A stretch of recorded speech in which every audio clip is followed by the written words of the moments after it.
The alarms in Stargate Command began screaming 3 seconds before anyone understood why. In the control room overlooking the gate, Sergeant Harriman's hands flew across his console as the impossible unfolded before him. The Stargate had activated from the inside, not from an incoming wormhole, but from within the event horizon itself, as if reality had simply decided to tear open and deposit something into their gate room. Unscheduled, internal activation? Harriman's voice carried confusion even as his training took over. Iris status, sealed. Energy readings are... He stopped. The numbers made no sense. Dimensional fluctuations, quantum signatures that matched nothing in Earth's database. In the gate room below, the event horizon bulged outward against the laws of physics that governed wormhole travel. The iris, 3 micrometers from the event horizon's edge, should have atomized anything attempting to rematerialize. Should have. The titanium barrier groaned, metal shrieking as something pressed against it from the other side with force that bent but did not break the protective shield. Then the wormhole collapsed, and the iris crumpled inward like paper, torn free of its housing and thrown across the gate room to embed in the concrete wall. General Jack O'Neill reached the control room at a dead run. Colonel Samantha Carter half a step behind. "Please tell me that was some kind of equipment malfunction," Jack said, knowing it wasn't.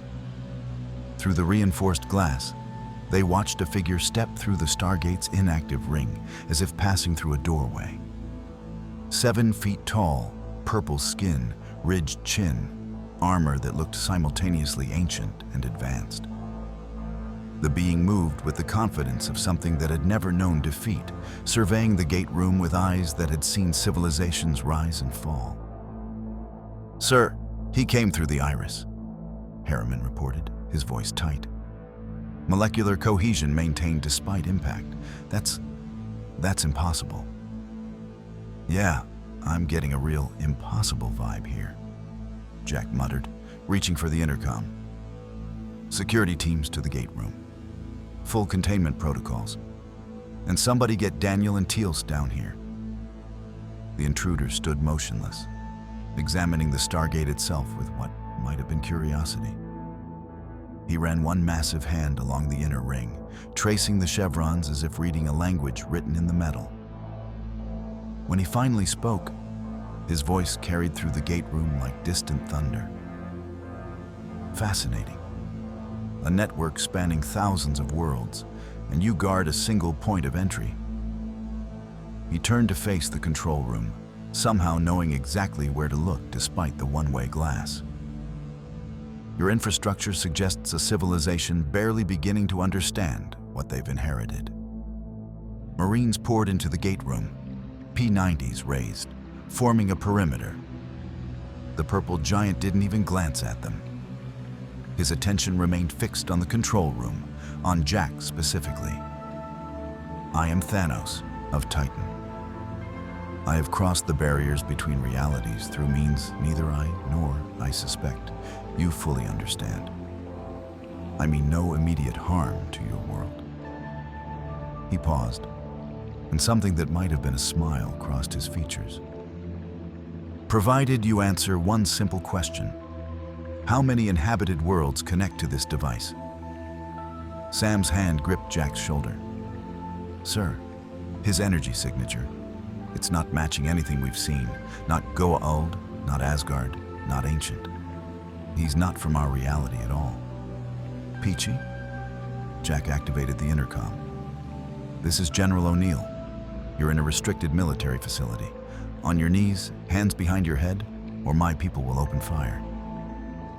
Thanos tilted his head, considering. "General, I appreciate military protocol. I was a warrior myself once, before I understood that war is merely a tool, not an end." He made no move to comply with Jack's order. "Your weapons concern me as much as the buzzing of insects. But I have no desire to harm these soldiers. They are simply following orders, as soldiers should." "You really want to test that theory?" Jack's hand moved to the weapons authorization panel. "Carter, O'Neill, stand down."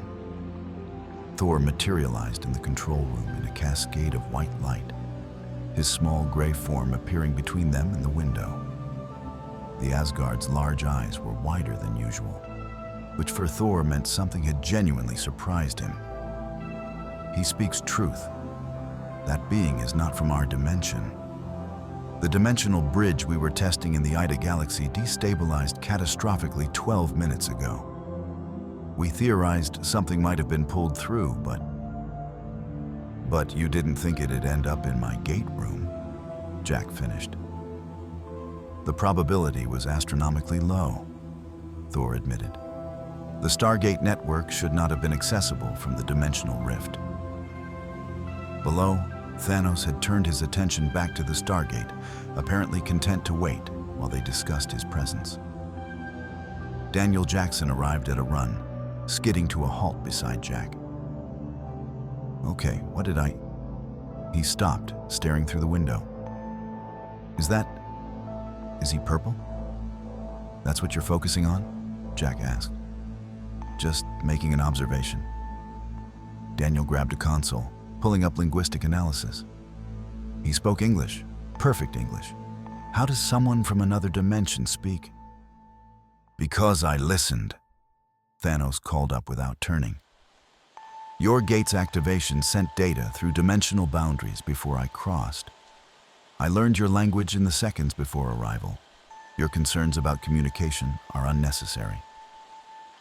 He finally turned back to face them.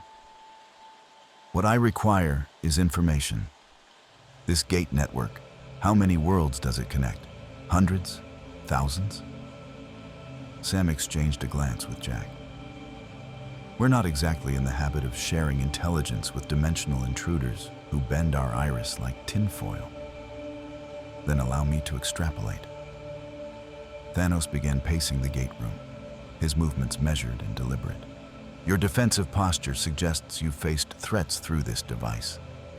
Your technology incorporates elements that are clearly not native to your world. You've reverse-engineered what you found, built a defense force, established protocols." He stopped, meeting Jack's eyes through the glass.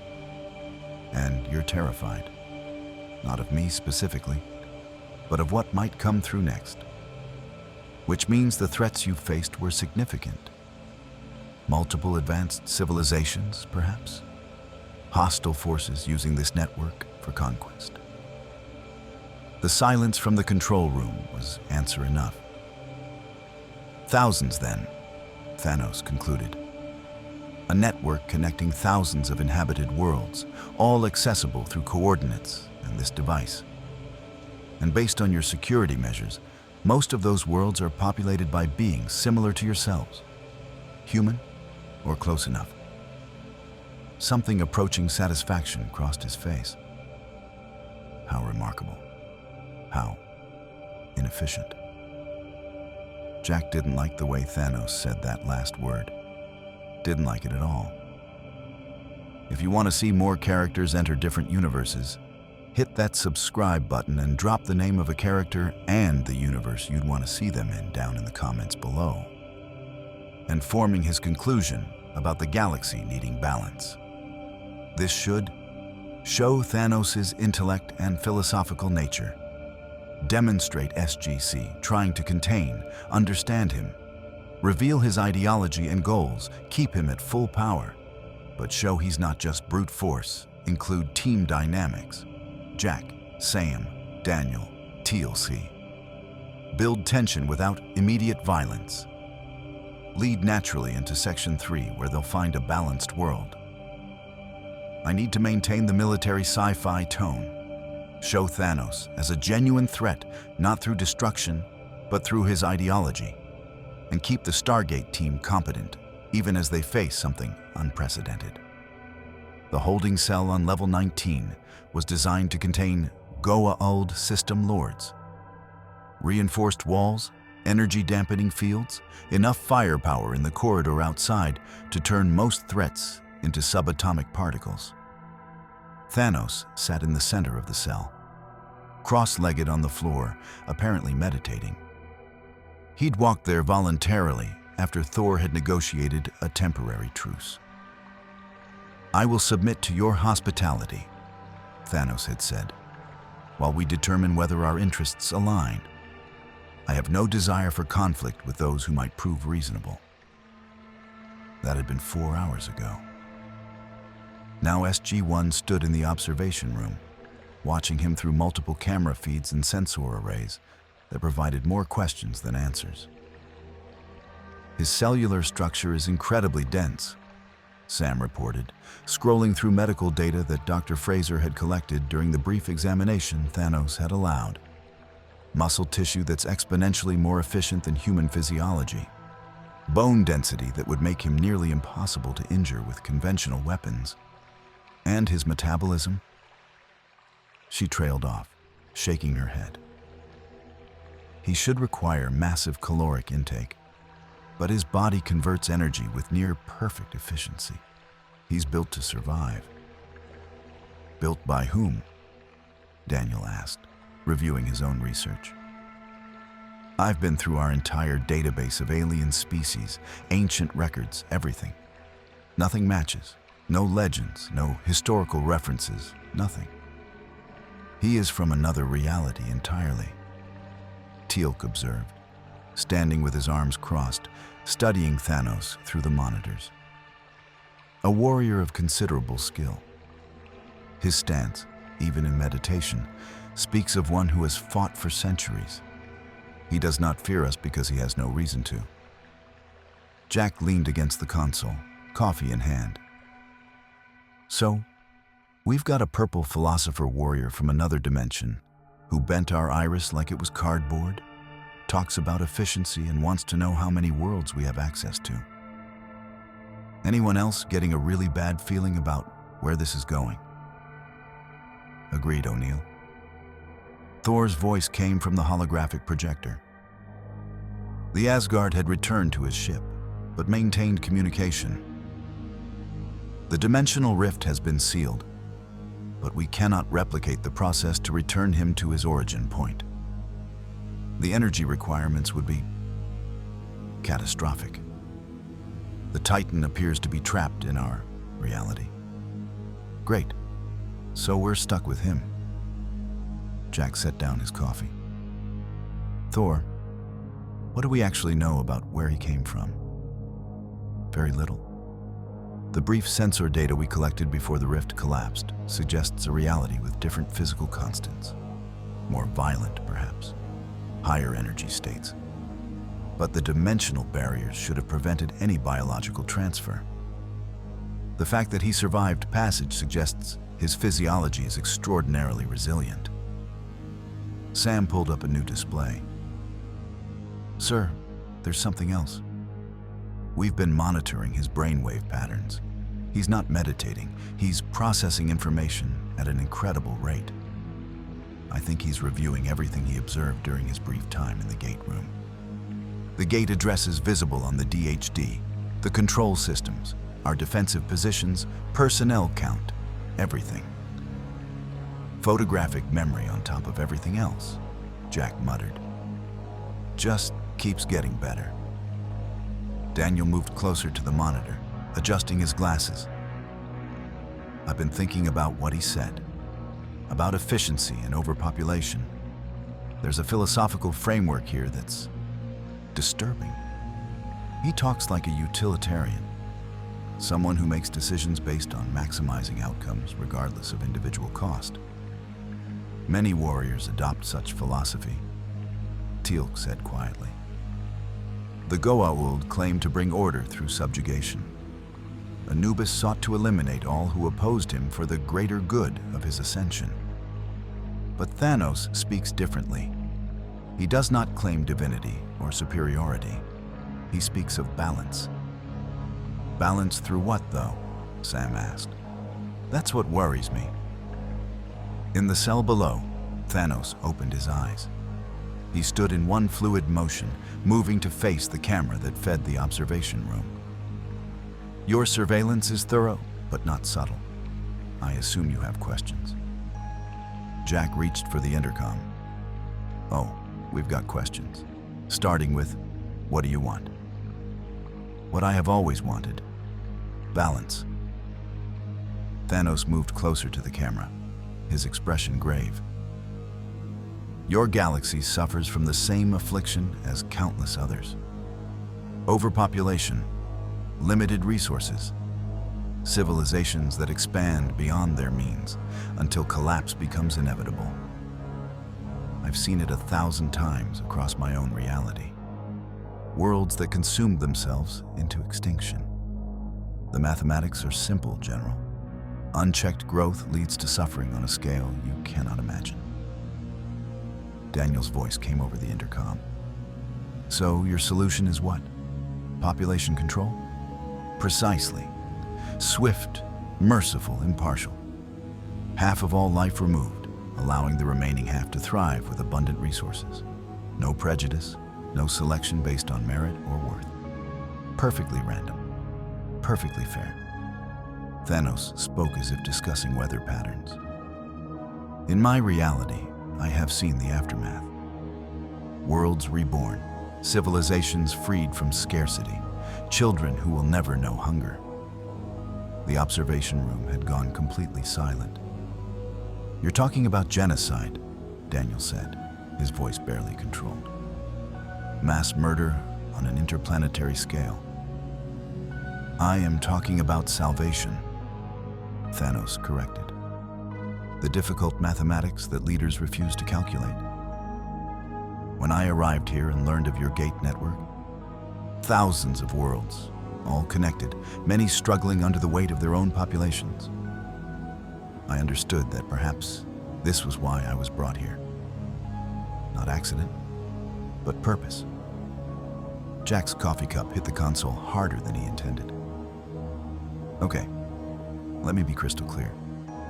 You're not killing anyone. Not on Earth. Not on any world connected to that gate. Whatever dimensional frequency you vibrated in on, we'll find a way to send you back. But until then, you're staying right where you are. Am I? Thanos tilted his head. Your cell is well constructed, General. But we both know it will not hold me if I choose to leave.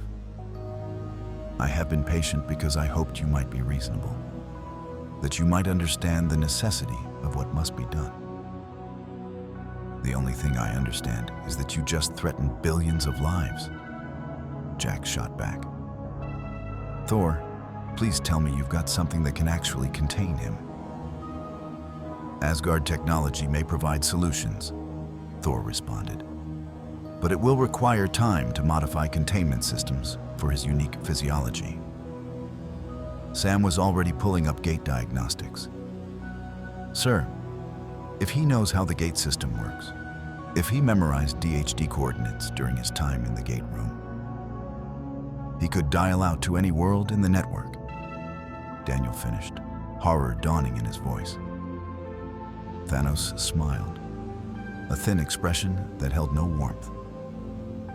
I have committed 247 gate addresses to memory from your dial home device. A starting point. Each world I visit will provide more addresses, more data. The gate network is vast, but it is finite, and I am patient. You're not going anywhere, Jack stated flatly. No, Thanos agreed. Not yet. Because despite your hostility, you strike me as reasonable people facing unreasonable circumstances. So I offer you this. Help me understand your galaxy. Show me the worlds you protect, the civilizations you've encountered. Perhaps I will find that my assessment is incorrect, that this network truly is sustainable, that populations are managed responsibly, that the suffering I assume exists is merely projection from my own experience. He moved back to the center of the cell, sitting once more. Or perhaps you will come to understand that what I offer is not cruelty, but mercy. The kindest solution to an impossible problem. Take 3 days, Thanos continued. Show me evidence that I am wrong. Prove that these thousands of worlds do not teeter on the edge of collapse, that your gate network connects prosperous civilizations in perfect equilibrium, If you can do this, I will accept your judgment and seek another solution. And if we don't, Sam asked, then I will proceed with what must be done, with or without your cooperation. The Gate Network has given me access to more worlds than I could have reached in a lifetime in my own reality. It would be inefficient not to use it.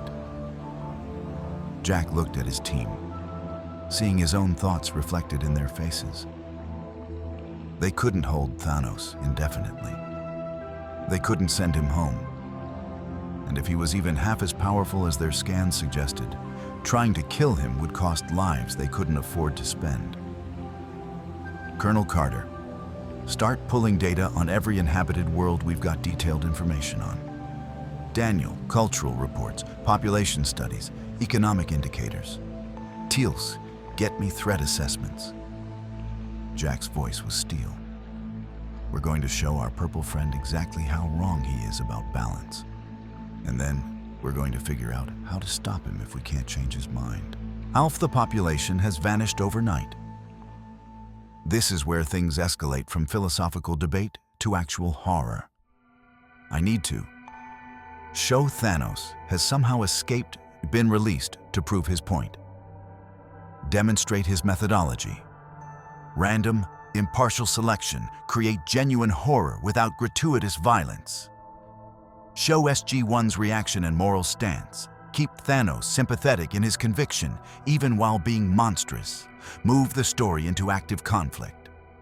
Maintain $1,000, 1 to 100 words. This is the turning point where the abstract becomes concrete and SG-1 realizes they're not dealing with a theoretical threat.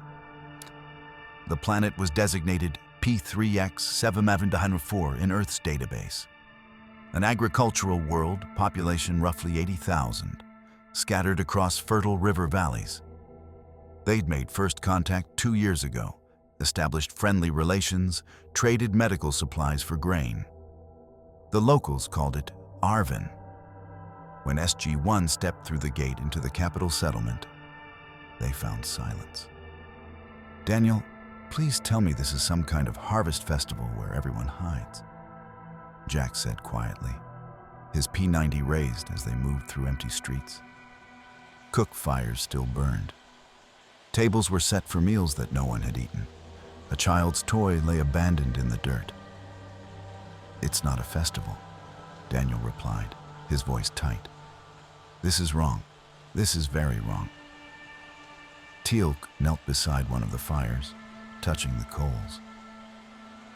These flames were tended within the last hour. The people did not leave willingly or with preparation. They simply vanished. Sam's scanner was going haywire. I'm reading residual energy signatures. Massive quantum displacement. Sir, something removed approximately 40,000 life signs from this planet in the last few hours. She looked up, her face pale. Exactly 40,000. Exactly half the population.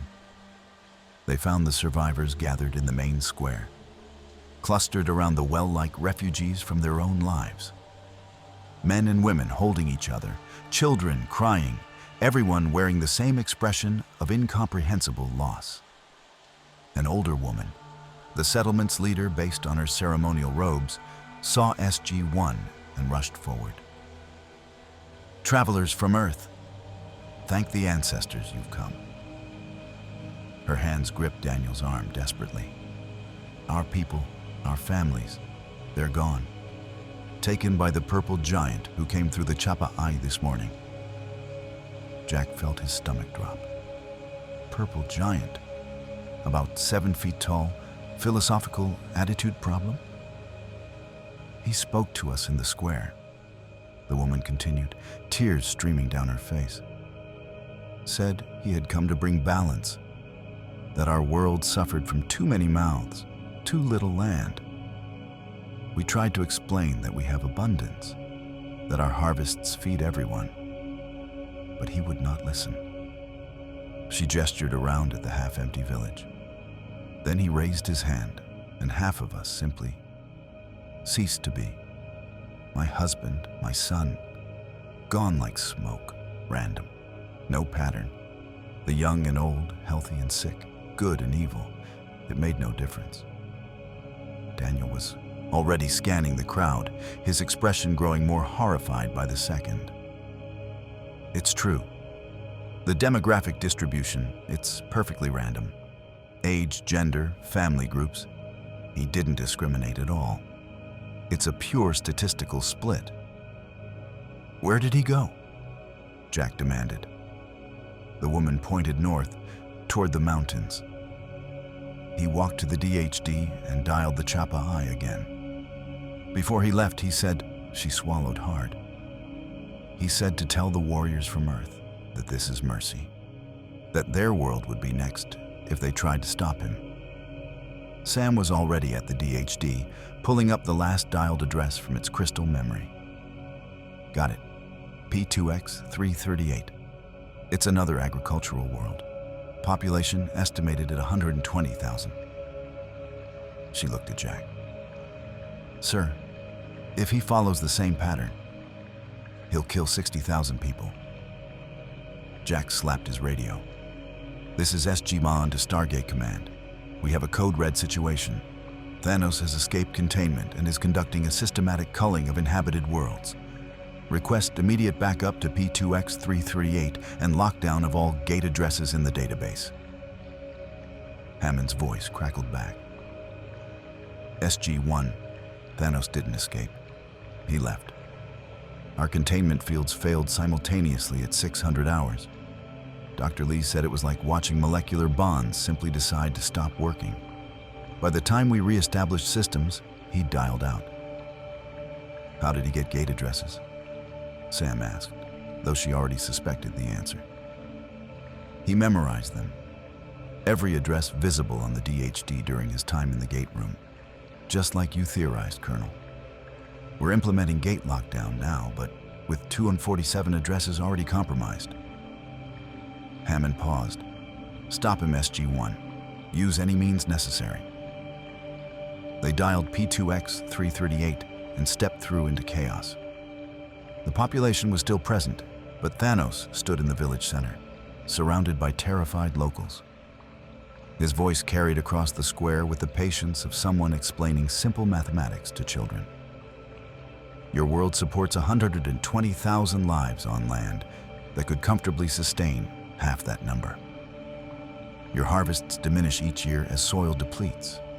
Your water sources show signs of contamination from overfarming. In one generation, perhaps two, you will face famine that kills not half, but 3/4 of your people. Slowly, painfully, children will starve while you debate solutions that come too late. Or, he continued, raising one massive hand, you can accept the mercy I offer now. Swift, painless, impartial. Half of you will continue, with resources enough to thrive. Your children will know abundance. The choice seems clear. The choice is murder, Daniel shouted, sprinting forward with the rest of SG-1. You can't just decide who lives and dies. Thanos turned to face them, unsurprised by their arrival. Dr. Jackson, I hoped you might come.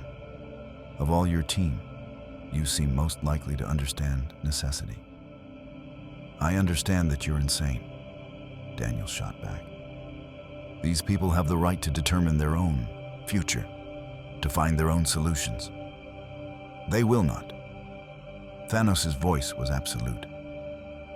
I have seen 1,000 worlds make that claim. They delay, they debate, they deny the mathematics until mathematics denies them existence. I simply accelerate the inevitable to a point where survival remains possible. Jack raised his P90. Step away from these people. Now. Or you will shoot me? Thanos made no move to defend himself. Please, General, make the attempt. I am curious to see if your weapons can penetrate my skin. And these people deserve to understand that force alone will not stop what must be done. Jack, don't, Sam warned. If we open fire in a crowd, Thanos smiled. Your colonel understands tactics. Unlike many warriors, she recognizes that sometimes the only winning move is acceptance. This world will be balanced, with or without your witness. You can watch and understand, or you can return to your base and prepare for the inevitable moment when I arrive at Earth. We can protect Earth, Teal'c stated, moving to flank Thanos with his staff weapon ready. You cannot even protect yourselves.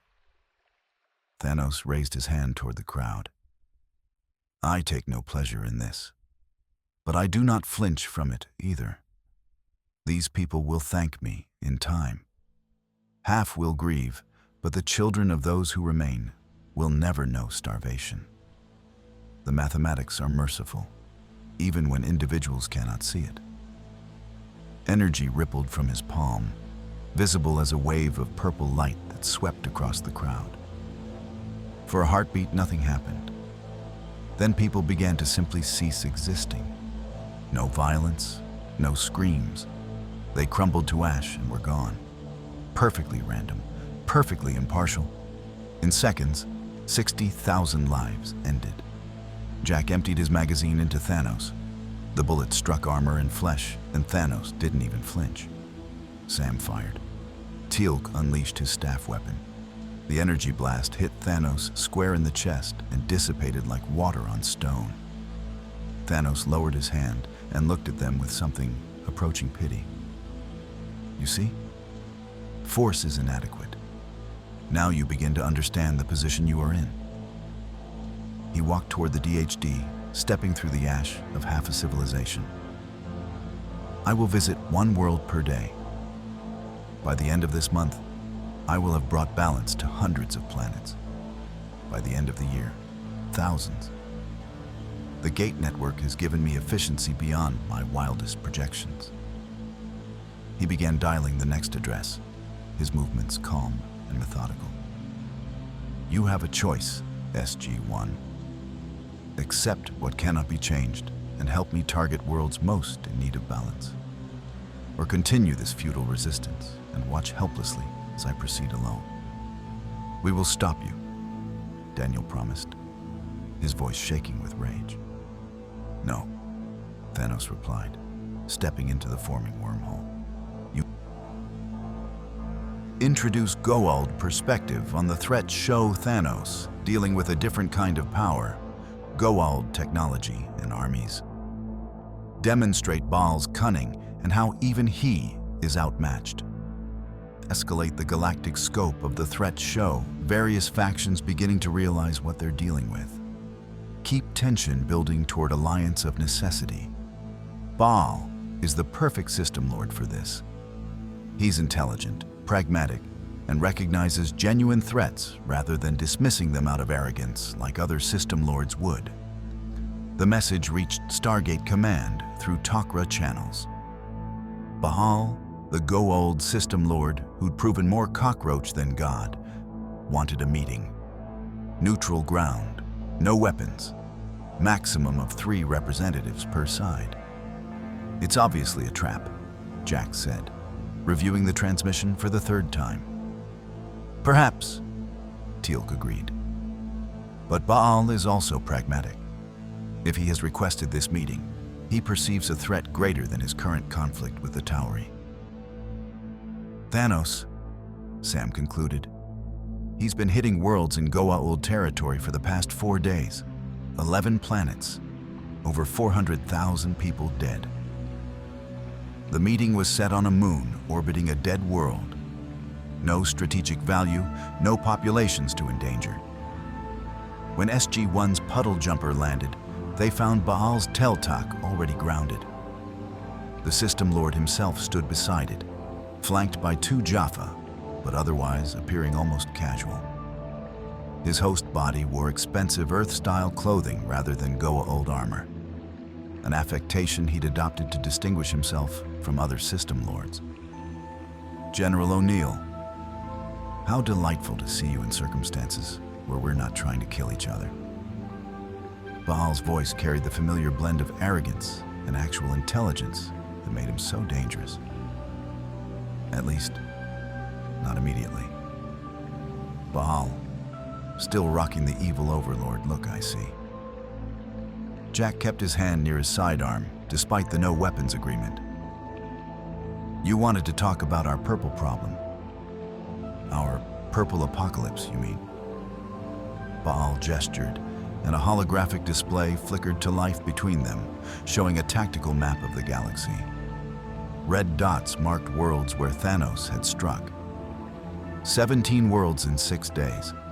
Half their populations erased. My intelligence network initially assumed a new Goa'uld weapon, or perhaps ancient technology activated by your meddling. But the reports from survivors were disturbing. The hologram shifted to show what appeared to be security footage from a Goa'uld-controlled world. Thanos walked through a city, ignoring Jaffa warriors who fired staff weapons at him. The energy blasts dissipated against his skin. He didn't fight back, didn't even acknowledge them. He simply walked to the center of the city and raised his hand. He came to Tartarus 2 days ago. Baal continued, his usual smugness replaced by something approaching genuine concern. One of my mining colonies. 200,000 human slaves extracting Naquadah. I sent 3 squadrons of Jaffa, 2 Al-Kesh bombers, and a Hatak in orbit ready to bombard the entire site if necessary. Let me guess, Sam said. It didn't work. The Jaffa might as well have been throwing rocks. The Al-Kesh bombing runs passed through a deflection field we couldn't even detect. And when the Hatak attempted orbital bombardment, Baal's expression darkened. He looked up at my ship and raised his hand. The command Hatak's shields failed. Power systems went offline.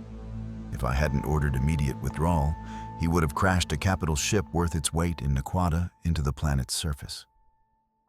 So you want our help? Jack concluded. I want to propose an alliance of convenience. Baal dismissed the hologram. This being Thanos, you called him? He represents an existential threat to every power in this galaxy.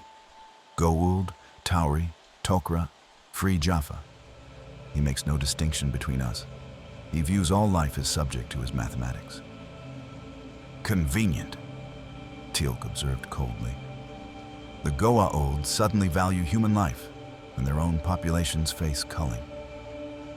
Oh, I don't value human life any more than I did yesterday, Baal replied with brutal honesty. But I do value the continuation of my civilization, which requires humans to host my species, fight my wars, and mine my Naquadah. Thanos is reducing my resource base by 50% wherever he goes. That is unacceptable. At least he's honest about being evil, Jack muttered. So, what's your play? Baal pulled up another display, this one showing tactical data. I sent my best Lotor to study him. She posed as a survivor on one of the cold worlds, followed him through 3 more gate destinations. Thanos is methodical. He arrives, makes his pronouncement, performs the culling, and moves to the next world. The entire process takes approximately 4 hours. He sleeps 3 hours per night, apparently requiring minimal rest. And he's learning. Learning what? Sam asked. Your gate system. He's discovered how to access the dial home device's memory. Each world he visits provides him with hundreds more addresses. At current rate of expansion, he'll have access to the entire gate network within 2 months. The reality of that settled over them like a physical weight. Hundreds of inhabited worlds, millions of lives, all accessible to someone with the power and conviction to balance them. But there's more, Baal continued. Milo Tor overheard him speaking to himself. He mentioned seeking the weapon at the sacred place. Ring any bells? Daniel's face went pale. Dakara, the ancient weapon platform. It can target specific DNA patterns through the Stargate network. If he gets control of that, He could cull half the population of every gate-connected world simultaneously. Sam finished. Billions dead in seconds. Precisely. Baal looked at them with unusual directness. I attempted to recruit him 3 days ago. Offered him armies, technology, worship if he desired it. He declined, stated that I was exactly the kind of false god who perpetuated the imbalance he seeks to correct. Then he suggested I might be more useful as a cautionary tale about concentrating too much power in too few hands. So you ran, Jack said. I made a tactical withdrawal, Baal corrected. Which brings me to my proposal. I have knowledge of Goa'uld defenses, ancient technology, and gate network infrastructure. You have ancient weapons, Asgard support, and tactical experience fighting impossible odds. The Tok'ra have intelligence networks and scientific expertise. Combined, we might have a chance of stopping him before he reaches Dakara. Or we could be giving you access to ancient weapons and Asgard technology, Jack pointed out. In 4 days, Thanos will reach the Tok'ra homeworld, Baal stated flatly. I've already sent them warning through back channels. In 8 days, based on his current trajectory, he'll arrive at Earth. By the end of the month, he'll have enough gate addresses and understanding of ancient technology to find Dakara, with or without our interference. He paused. We can fight each other after we deal with the mad titan who wants to murder half the galaxy. Or we can all die separately while maintaining our principles. Your choice, General. Jack looked at his team. Sam's expression was grim but calculating. She was already running tactical scenarios. Daniel looked sick but resigned. Teal'c simply nodded once. They'd fought alongside Goa'uld before when the alternative was worse. Anubis. The replicators. Sometimes the enemy of your enemy really was your friend, at least temporarily. One condition, Jack said. The second Thanos is dealt with. You dial your happy ass back to whatever hole you're currently calling home, and we go back to our regularly scheduled program of you being a power-hungry snake and us shutting down your operations.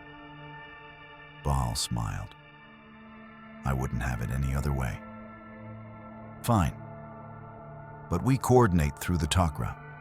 No Goa'uld forces on Earth, no access to our technology, and you share every piece of intelligence you have on Thanos' movement. Agreed. Baal extended his hand, an oddly human gesture. Jack stared at it for a long moment before shaking. I really hate this job sometimes, Jack muttered. Indeed, O'Neill, Teal'c said with the barest hint of dry humor. Indeed. Show the scope and horror of what's happening. Demonstrate Thanos' conviction and methodology. Show various factions' attempts to stop him failing. Build tension toward the discovery that he's seeking Dakara. Maintain Thanos at full power while showing why he's such a threat. Keep the team dynamic strong as they struggle with impossible odds. Lead into Section 6, where they discover his actual plan. This section needs to feel like an escalating crisis that's spiraling beyond control, setting up the desperate alliance and final confrontation. The war room at Stargate Command had been converted into a crisis center. Wall displays tracked Thanos' movements across the galaxy, each red marker representing a world where half the population had simply ceased to exist. In 72 hours, the count had reached 31 worlds. Over 2 million lives erased. He's accelerating, Sam reported, updating the tactical display.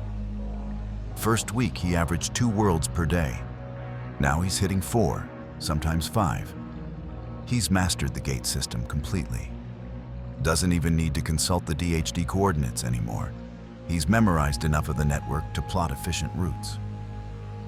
General Hammond stood at the head of the table, looking every one of his years.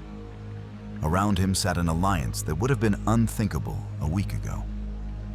SG once, 3 Tok'ra representatives, including Jacob Carter, 2 Free Jaffa led by Bratak, and Bawal appearing via holographic transmission from his mothership.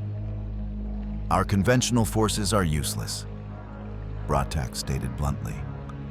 I sent my finest warriors to intercept him on Chulak. He walked through 100 Jaffa as if they were children. Staff weapons, Zat blasts, even plasma charges. Nothing touches him. He didn't even fight back. Simply proceeded with his mathematics. The Tok'ra attempted a biological attack, Jacob added, his voice shifting between his own and Selmak's deeper tones. A neural toxin that should have paralyzed any oxygen-breathing organism. He inhaled it directly and appeared mildly interested in the chemical composition before continuing his work. Ancient drone weapons? Hammond asked. We tried, Sam replied. Deployed 6 drones from the Antarctic outpost. They locked on target, achieved impact. He was knocked backward approximately 20 feet.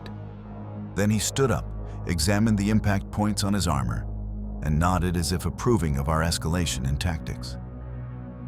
He nodded? Jack asked incredulously.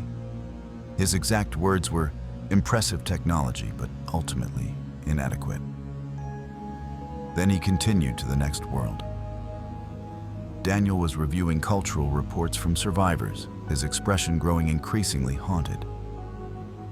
I've been analyzing testimonies from 143 different survivors across 17 worlds. The psychological impact is, it's going to be generational. Entire civilizations traumatized. Families torn apart randomly. But here's what's really disturbing. Some of them are starting to rationalize it. Explain, Hammond ordered. Thanos doesn't just kill and leave. He talks to the survivors, explains his reasoning, shows them projections of how their populations would have collapsed in 50 or 100 years. Makes it seem logical, inevitable. And because he's completely impartial in his selections, because he makes no exceptions for children or leaders or anyone else, some survivors are starting to see it as, Daniel swallowed hard, as fair. Stockholm Syndrome on a planetary scale, Sam observed quietly. More than that, on 3 worlds, local leaders have sent envoys to thank him. Thanked him for saving them from future collapse. He's building a following, not through force, but through conviction. Daniel pulled up testimony footage. Look at this. The screen showed an elderly woman, one of the survivors from P3X774, the first world Thanos had culled. The purple giant took my daughter and grandson, but he also took my neighbor's son who beat his wife. He took the mayor who hoarded grain. He took the strongest farmer and the weakest child. No one was exempt. No one could bribe or beg their way out. In all my years, I've never seen justice so perfectly blind. She's calling genocide justice, Jack said flatly. Because from her perspective, Thanos eliminated half her world's problems, along with half its people. Food scarcity, gone. Land disputes, resolved. Political corruption, reduced by 50%. He's not just killing, he's demonstrating that his solution works. It works through mass murder, Jacob said sharply. Yes, but tell that to a farmer who suddenly has enough land to feed his family for the first time in generations. Daniel removed his glasses, rubbing his eyes. We're not just fighting a being with incredible power. We're fighting an ideology that some people are starting to believe in. Baal's hologram flickered, which is precisely why we must stop him before this infection of philosophy spreads further. I've compiled data on his movement patterns. He's not selecting worlds randomly. There's a pattern. The display shifted to show a 3-dimensional map of the gate network. Baal highlighted a series of worlds forming a rough spiral. He's working his way inward toward a specific region of space. The ancient holdout worlds. Specifically, he's moving toward the Dakara system. The weapon, Teal'c said. He has learned of its existence. My intelligence indicates he interrogated a Goa old historian on one of the worlds he culled. Discovered the legend of the ancient weapon that could reshape life across the entire galaxy. After that, his movement pattern changed. He's no longer wandering. He's pathfinding. Sam pulled up specifications on the Dakara weapon. The ancient device was designed to create life, but it can also destroy it. With the right modifications, it could target specific DNA markers through every active Stargate simultaneously. If Thanos figures out how to use it, he could cull half of every gate-connected world in one action. Hammond finished. Billions dead in seconds.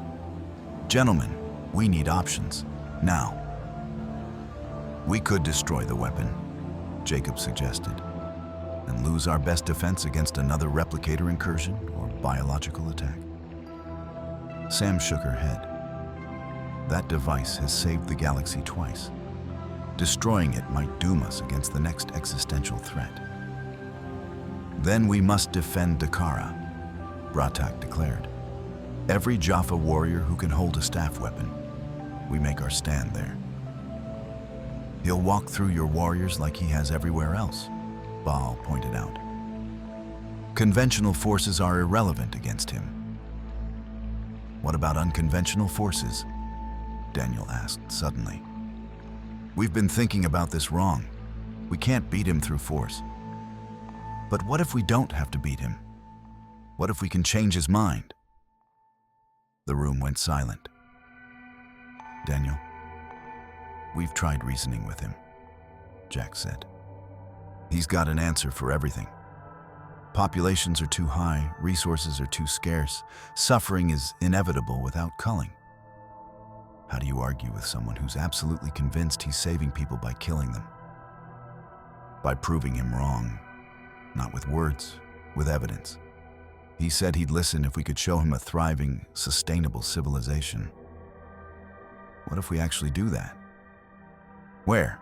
Sam asked. Every world we know has problems. Conflict, scarcity, political instability. That's reality.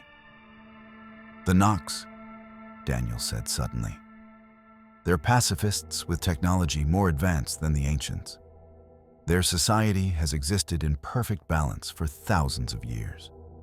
If any civilization could demonstrate sustainable living, the Nox will not involve themselves, Teal'c observed. They have refused to engage in any conflict since the fall of the ancients. They don't have to fight, just talk. Show Thanos an alternative. Daniel leaned forward. He's a utilitarian, but he's also rational. If we can prove that sustainable abundance is possible without culling, that might actually reach him. And if it doesn't?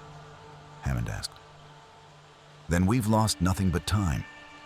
And if it buys us even a few days, that's time to prepare defenses at Dakara or find another solution. Baal's hologram smiled unpleasantly. I find it amusing that your solution involves diplomacy with beings who won't even acknowledge my existence. But I suppose desperate times call for humiliating measures. Very well. While you attempt to reason with a mass murderer, I'll position my forces around Dakara. If your philosophical approach fails, we'll resort to overwhelming firepower. Which won't work, Jack pointed out. Perhaps not, but I'll feel better trying. Hammond looked around the table. Colonel Carter, contact the Nox. Request an audience. Explain the situation fully. Major, coordinate with the Free Jaffa and the Takra on defensive positions at Dakara. And someone find me Thor. If Asgard technology couldn't stop him, I want to know if there's any ancient technology that can. Sir, Sam said quietly, there's one more thing. Based on Thanos' current speed and trajectory, He'll reach the outer defensive worlds around Dakara in 48 hours. We don't have much time. On the display, another world turned red. World 32. Over 1 million more lives erased in the time they'd spent planning. Then we'd better not waste what time we have, Hammond said. Dismissed. And people? Be careful out there. We're fighting something we don't fully understand. That makes it more dangerous than anything we've faced before. As the meeting broke up, Daniel caught Jack's arm. You think this will work? The Nox? Honestly, no. Jack's voice was tired. But it's the best bad idea we've got. Because Sam's right. We can't stop him by force. Every attempt has failed. So either we change his mind or... He trailed off, looking at the star map covered in red markers. The Nox homeworld existed in a state of such perfect natural harmony that it seemed almost fictional. Ancient trees towered hundreds of feet, cities floated invisibly through advanced cloaking technology, and the people moved through their days with the serene confidence of a civilization that had transcended conflict millennia ago. Laya, the Nox elder, listened to Daniel's explanation with an expression of profound sadness. We know of the being you call Thanos. His presence echoes through the life web of the galaxy. Each world he culls creates ripples we feel here. Then you understand why we need your help, Daniel pressed. You've achieved what Thanos claims is impossible. Sustainable abundance without violence, without culling. If anyone can show him an alternative, we will not, Laya said gently but firmly. Not because we do not care, but because we learned long ago that forcing wisdom upon those unready to receive it creates only more violence. Thanos must find his own path. Sam stepped forward. With respect, ma'am, while he's finding his path, billions are dying. You have the moral authority and the proof of concept to challenge his entire philosophy. And if we fail to convince him, if our example only strengthens his resolve that other species cannot achieve what we have. Laya's eyes were ancient and knowing. We became what we are by removing ourselves from the cycle of intervention. Each time we involved ourselves in galactic conflicts, we prolonged them. Sometimes the kindest act is to step aside. Jack's jaw tightened. So you'll just watch the galaxy burn? No, General O'Neill. We will grieve, but we will not fight. Laya touched Daniel's hand briefly. You seek external solutions to internal problems. Thanos cannot be stopped by philosophy he does not wish to hear. He can only be stopped by consequence. The meeting ended without the alliance they'd hoped for. As SG-1 returned through the gate, Daniel was uncharacteristically silent. Back at Stargate Command, worse news waited. Sam pulled up new data, her face grim. We've been analyzing the technology Thanos used for the culling. It's not his natural ability. It's ancient tech. Specifically, it's based on the same principles as the Dakara weapon. How is that possible? Hammond asked. He's only been in our reality for 9 days. He's a genius-level intellect who's been studying every ancient device he encounters. On Tartarus, he found an abandoned repository interface. Spent 6 hours downloading ancient knowledge directly into his mind. Sam's fingers flew across her keyboard. He now understands ancient technology better than we do, and he's modified his approach. She pulled up footage from the most recent culling.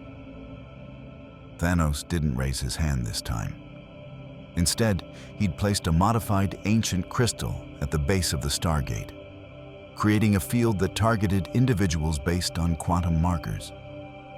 The culling had taken seconds instead of minutes. He's perfecting the process, Daniel realized, horror in his voice. Getting more efficient, and learning how to interface ancient technology with the gate network itself. Sam highlighted energy signatures in the data. These readings match the Dakara weapon's quantum targeting system. He's not just looking for Dakara anymore, he's building a portable version. Teal'c leaned forward, studying the display. If he succeeds in this construction, he would not require the ancient weapon. He could cull worlds from anywhere in the gate network. Worse than that, Sam's voice was barely above a whisper. With enough power and the right calculations, he could link multiple gates simultaneously, create a cascading effect through the entire network. Billions dead before we could even reach the kill switch. The implications settled over the room like a shroud. They weren't just racing to defend Dakara, they were racing against Thanos' understanding of ancient technology itself. "We need to know more about what he's building," Hammond stated. "Colonel, can you reverse engineer his modifications from these sensor readings?" "Maybe, but I'd need direct access to one of his modified devices." Sam hesitated. "Which means we'd need to reach a world before he leaves. Or while he's still there," Jack said quietly. "Sir, permission to take SG-1 to intercept Thanos at his next target. Not to fight him, to study what he's doing and, if possible, slow him down. You'll be walking into an active culling zone," Hammond pointed out.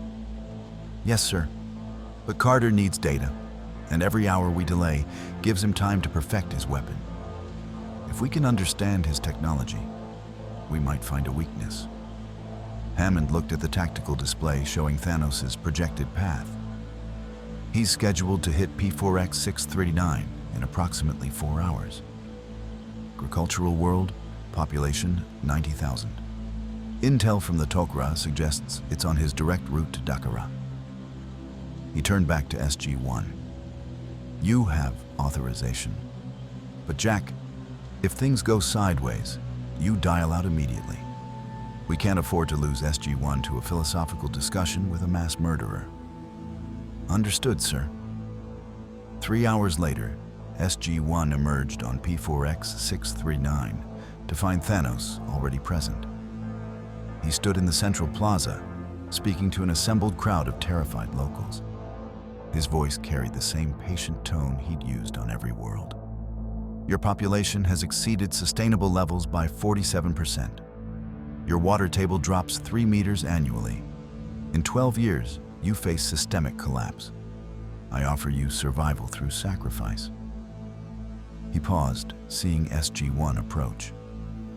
"Ah, the warriors from Earth. I wondered when you would attempt direct intervention again." "We're not here to fight," Daniel called out, hands raised non-threateningly. "We're here to talk. I have heard your arguments. They change nothing." "Then hear a new one." Daniel stepped forward, alone, while the rest of SG-1 hung back. "You say you've seen civilizations collapse from overpopulation. How many did you watch succeed? How many found solutions without culling? None that were sustainable long-term. Because you weren't there to see them. You saw the failures and assumed success was impossible. That's survivor bias, Thanos. You're making decisions based on incomplete data." For the first time, Thanos looked genuinely interested. "Continue." "Earth's population was 6 billion when we discovered the Stargate. By your mathematics, we should have collapsed decades ago. But we haven't. We've found new worlds, new resources, new technologies. We've adapted. And we did it without killing half our people. You've delayed the inevitable through access to thousands of worlds via your gate. You've become a parasite on galactic resources rather than managing your own sustainability." Thanos' rebuttal was immediate. "When the gate network fails, or those resources deplete, you will face the same collapse but with 6 billion people instead of 3. Your solution is temporary. So is yours. Daniel's voice rose despite himself. You cull half a population today, but in 100 years, they'll be back to the same numbers. Then what? Another culling? And another? You're not solving the problem. You're just delaying it while murdering people. I provide time for civilizations to learn restraint, to develop the cultural frameworks necessary for population management. Many will fail, but some will succeed. That percentage survival is better than certain extinction. Sam had been slowly circling toward the ancient device Thanos had placed near the DHD, her scanner working subtly. Now she transmitted data back to the SGC while keeping her voice casual. And what about civilizations that already have restraint, like the Nox? They've maintained perfect equilibrium for thousands of years without any culling. The Nox are an outlier, statistically insignificant, or statistically proof that it's possible. Sam met his eyes. You claim to be driven by mathematics, but you're ignoring data that contradicts your conclusion. That's not logic, that's ideology. Thanos studied her for a long moment. Then he smiled, a thin expression that held something approaching respect. You are the scientist. Colonel Carter, correct? Your arguments have more merit than most. Very well. Present me with 10 civilizations that have achieved long-term sustainable population balance without external culling or resource expansion. Prove that success is achievable at scale. If you can do this, I will reconsider my methodology. We need time to compile that data, Sam said. You have until I reach Dakara, approximately 36 hours by my calculation. Thanos turned back to the crowd. This world, however, requires immediate intervention. Wait. Jack stepped forward. Give us one world, as proof of good faith. Let us try to help them find sustainable solutions without culling. You would gamble 45,000 lives on the possibility that you can achieve in weeks what civilizations fail to achieve in centuries. You're gambling billions of lives on the assumption that only your solution works. Jack shot back. At least our bet doesn't start with murder. Thanos considered this, his expression unreadable. Finally, he nodded. Very well. This world is yours. Implement your solutions. I will return in 1 year. If the population remains stable and resources sustainable, I will consider that evidence for your thesis. If they have collapsed into famine and conflict, as I predict, you will concede that my methods, however harsh, are necessary. He moved to the DHD, beginning to dial. But understand, General, I am not deterred from my larger mission. I will reach Dakara. I will claim the ancient weapon. And I will bring balance to this galaxy, with or without your acceptance. The wormhole engaged, and Thanos stepped through, leaving SG-1 standing among 90,000 people who just received a stay of execution they didn't fully understand. Did we just make a deal with Space Hitler? Jack asked quietly. No, Daniel replied. We bought time, and maybe, just maybe, we found a crack in his certainty. Sam was already analyzing her scanner data. I got detailed readings on his device. If I'm right about the power requirements, he'll need a massive energy source to link multiple gates simultaneously. The kind of energy that only exists in one place in this galaxy. The Dakara weapon, Teal concluded. Exactly. Which means everything comes down to what happens there. Sam looked at the others. We need to be ready. Because when Thanos reaches Dakara, this stops being a philosophical debate and becomes a war for the future of every world in the Gate Network. The Alliance assembled on a barren moon 3 light years from Dakara. In orbit, Ships that had never operated together formed an uneasy fleet. Earth's Prometheus and Odyssey, 3 Hattaks under Baal's command, 2 Tok'ra motherships, and a dozen Al-Kesh bombers crewed by Free Jaffa. On the surface, a command post had been hastily constructed, where former enemies now studied the same tactical displays. "This is deeply uncomfortable," Jack observed, watching Baal's hologram coordinate with Jacob Carter over defensive positions. "I keep expecting someone to start shooting." "As do I," Teals agreed. "But Bratak has ordered all Jaffa to hold fire unless Thanos appears. Even warriors who once served under Baal are following his command." The old Jaffa master approached, his weathered face showing every one of his 137 years. "It is strange, O'Neill, to fight alongside those we have spent lifetimes opposing. But Thanos makes no distinction between Goa'uld and Jaffa, Tawari and Tok'ra. To him, we are all equally worthy of culling. Perhaps there is wisdom in that perspective, even as we oppose it." Sam emerged from the command post, followed by a Tok'ra scientist named Kelma. "We've finished the analysis of Thanos' modified ancient technology. The device is brilliant, actually. He's managed to do what we've been trying to achieve for years, create a portable quantum targeting system that interfaces with the Gate network." "How brilliant are we talking?" Jack asked. "Nobel Prize brilliant if he weren't a mass murderer. He's essentially miniaturized the core functions of the Dakara weapon. With enough power, his device could target specific individuals across multiple worlds simultaneously. The math is perfect." Sam pulled up schematics on a datapad.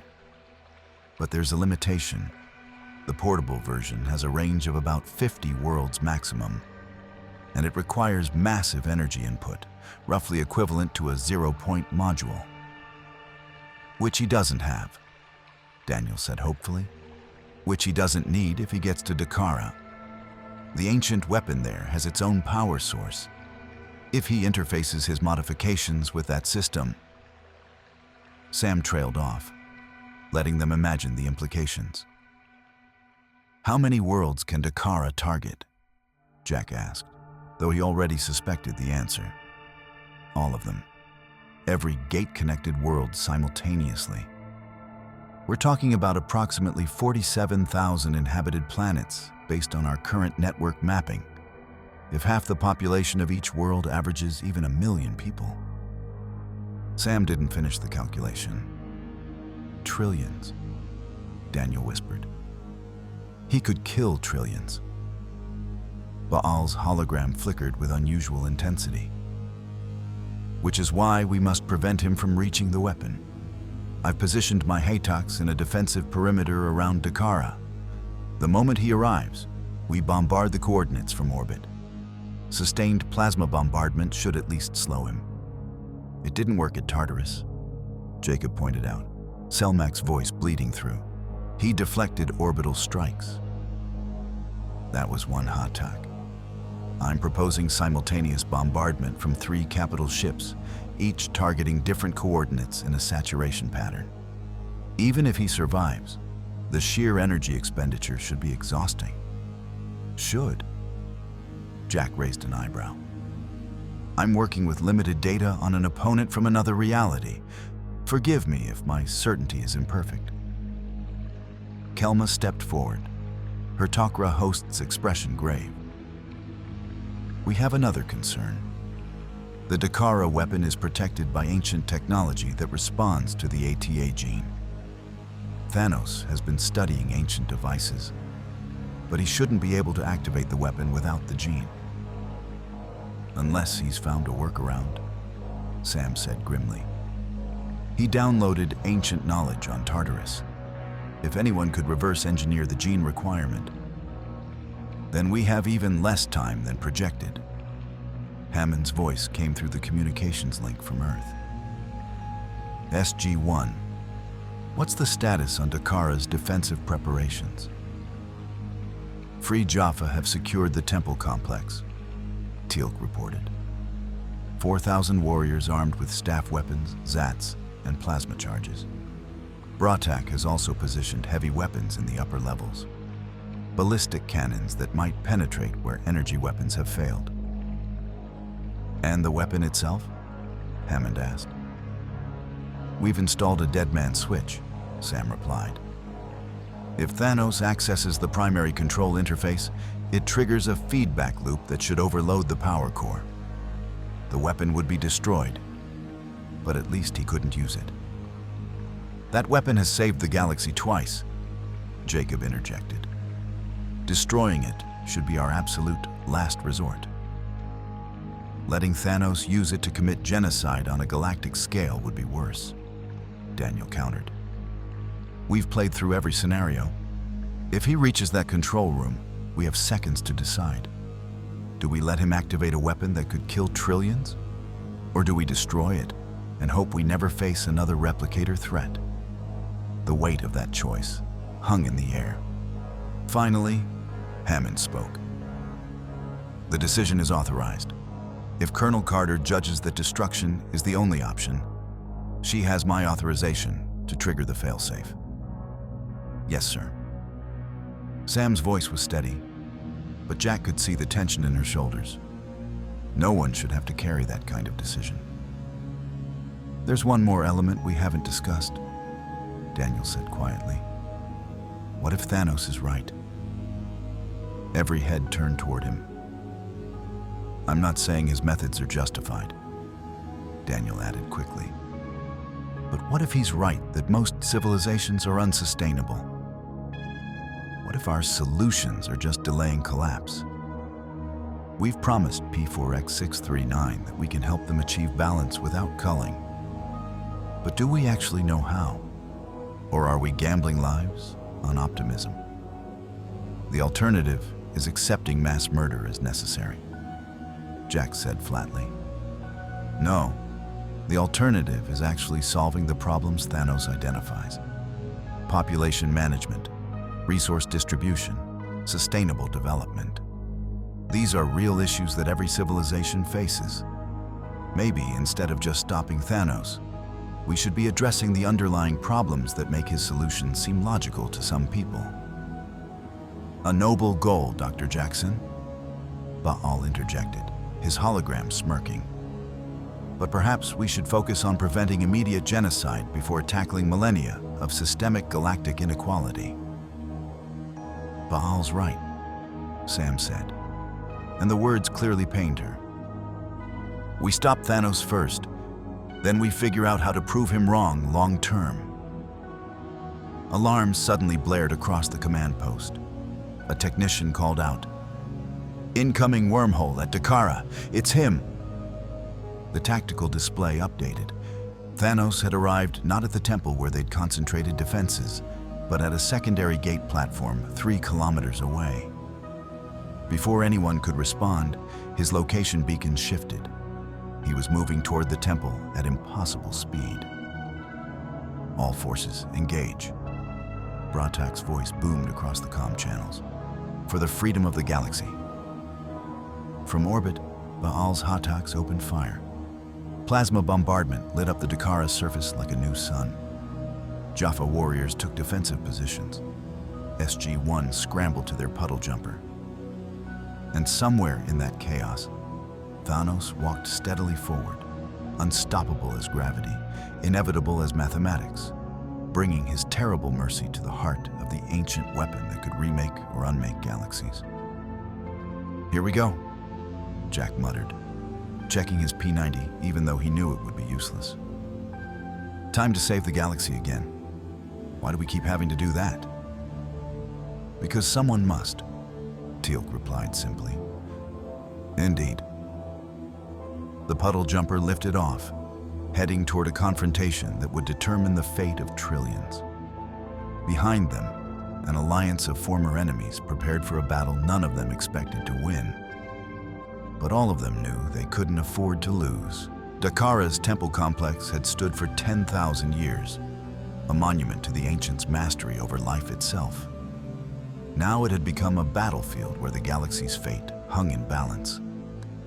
Thanos emerged from the plasma bombardment completely unscathed, his armor scorched, but his stride unwavering. Baal's concentrated fire had carved a crater 50 meters wide around his landing point. He'd walked out of the center as if stepping from morning fog. Impressive firepower, Thanos observed, his voice carrying across the comm channels every force was monitoring. Coordinated, sustained, tactically sound. You've learned to work together despite your differences. There is hope for your species yet.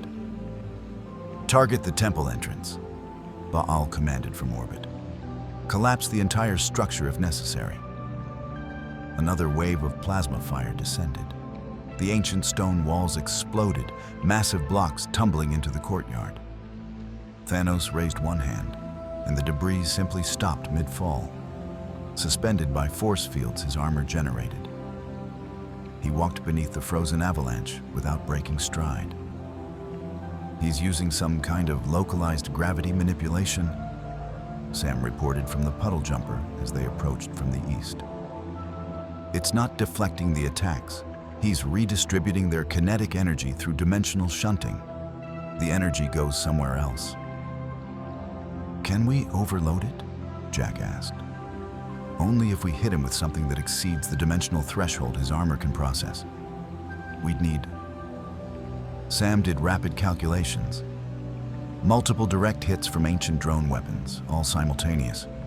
Even then, it might not be enough. On the ground, Bratak led the first wave of Jaffa warriors. 4,000 strong, they formed a defensive line at the temple entrance. Staff weapons discharged in perfect synchronization, creating a wall of energy fire that would have vaporized a Hatak. Thanos walked through it like rain. Your courage honors your people, he called to Bratak as he approached. I have faced armies across 1,000 worlds, but few have shown such discipline in the face of certain defeat.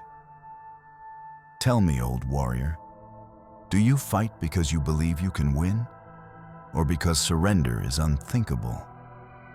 Both, false titan. Bratak discharged his staff weapon at point-blank range. The blast struck Thanos' chest and dissipated. I have lived to see my people freed from false gods. I will not see them culled by a new one. I am not a god. I am simply willing to do what gods claim to do. Bring balance to creation. Thanos gently pushed Bratak aside without harming him. Stand down. I do not wish to kill warriors who are merely doing their duty. You're planning to kill half the galaxy. Daniel's voice came from the puddle jumper as it landed. SG-1 emerged, weapons ready, but not firing. How is that not killing warriors doing their duty? Because that death will be swift and painless, not the slow agony of civilizations consuming themselves into extinction. Thanos continued toward the temple interior, where the ancient weapon waited. Dr. Jackson, you are an archaeologist. You have seen the ruins of fallen civilizations. How many collapsed from war? How many from famine born of overpopulation? The math is in your own research. Math doesn't give you the right to play judge, jury, and executioner for trillions of lives. Someone must make the hard choices. Your leaders delay and debate while populations suffer. I act. Thanos reached the temple entrance. Jaffa warriors rushed to block his path. He walked through them, his hands moving with surgical precision. Warriors were pushed aside, disarmed, rendered unconscious, but not killed. Every moment I spare arguing is a moment more civilizations spiral toward collapse. From the command center, Tok'ra operatives activated ancient defense systems. Energy barriers materialized across the temple corridors. Thanos examined them with interest, then placed his modified ancient device against the nearest barrier. The energy field destabilized and vanished. clever integration of ancient technology, Kelma transmitted from the base. He's not just bypassing defenses, he's learning from them. Sam sprinted ahead through side passages, trying to reach the weapon control room first. Jack, Daniel, and Teals followed a parallel route. They emerged in the central chamber simultaneously with Thanos, who had simply walked the direct path, removing every obstacle without pause. The Dakara weapon filled the chamber, a massive ring of ancient technology surrounding a central control pedestal. The device hummed with barely contained power, enough energy to target and modify DNA patterns across the entire gate network. In the wrong hands, it could reshape or end all life in the galaxy. Thanos approached the control pedestal, his hands moving to interface with the ancient technology. Sam's hand hovered over her remote trigger, the dead man's switch that would destroy everything. Wait. Daniel stepped between Thanos and the controls, unarmed, hands raised in supplication. Just wait. 1 minute, that's all I ask. Surprisingly, Thanos paused. You wish to make one final argument? No, I want to ask you a question.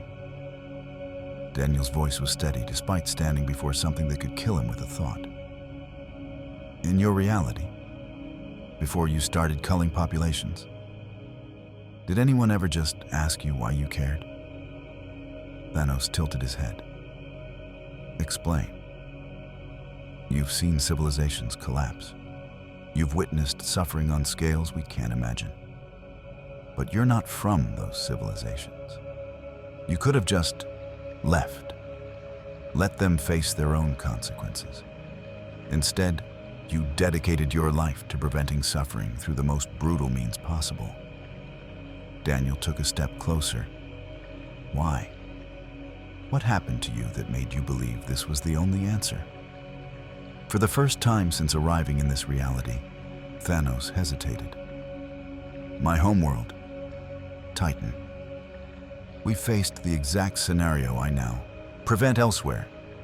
Overpopulation, resource depletion. I proposed the solution, random, dispassionate, fair. They called me mad, exiled me, and I watched from space as Titan tore itself apart. Wars over food, plagues from overcrowding. In the end, nearly everyone died instead of half. His voice carried ancient pain. I was right. And because they wouldn't listen, my people suffered far more than necessary. And now you're making the entire galaxy pay for Titan's mistake, Daniel said softly. Punishing trillions for what one world's leaders chose. That's not justice, Thanos. That's trauma. It is prevention. It's you trying to save Titan retroactively by saving everyone else. But you can't. Titan is gone. And killing people in other realities won't bring them back or prove you were right. Thanos was silent for a long moment. Outside, the battle had ceased.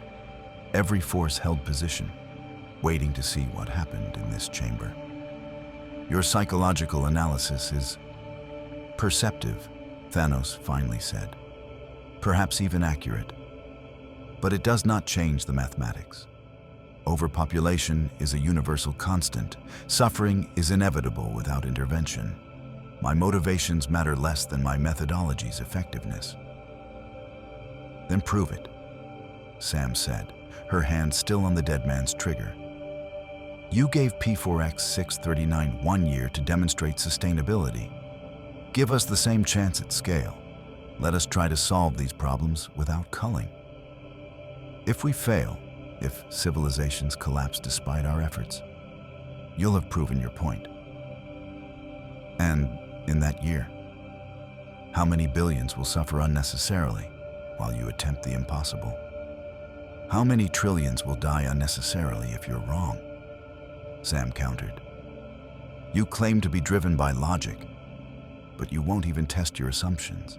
That's not science, that's dogma. Thanos looked at the ancient weapon, then at Sam's trigger hand, then at the array of forces visible on every monitor. the Free Jaffa who'd stood against him, the Tok'ra scientists who'd tried to stop him, the Tauri team willing to destroy irreplaceable technology rather than let him use it.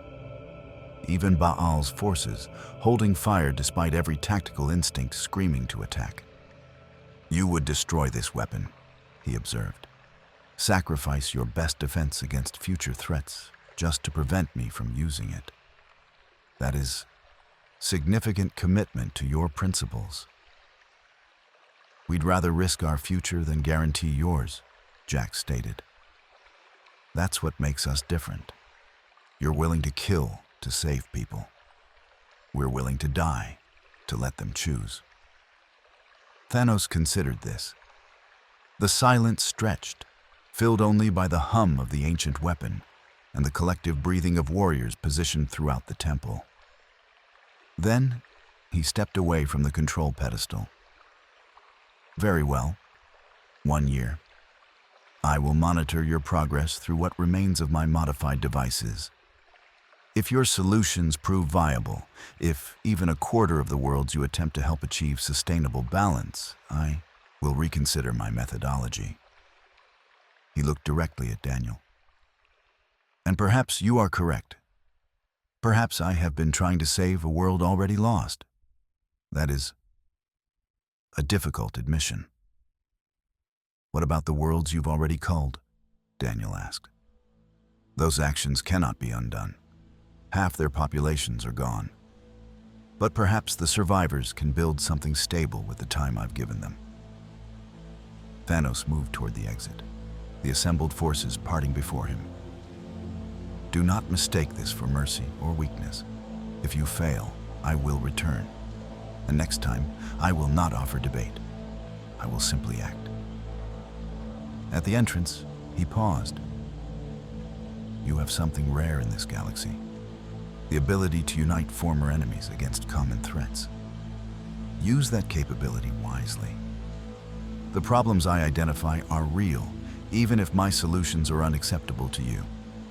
Solve them, or someone else will eventually reach my same conclusions." He walked through the gate platform and dialed coordinates none of them recognized.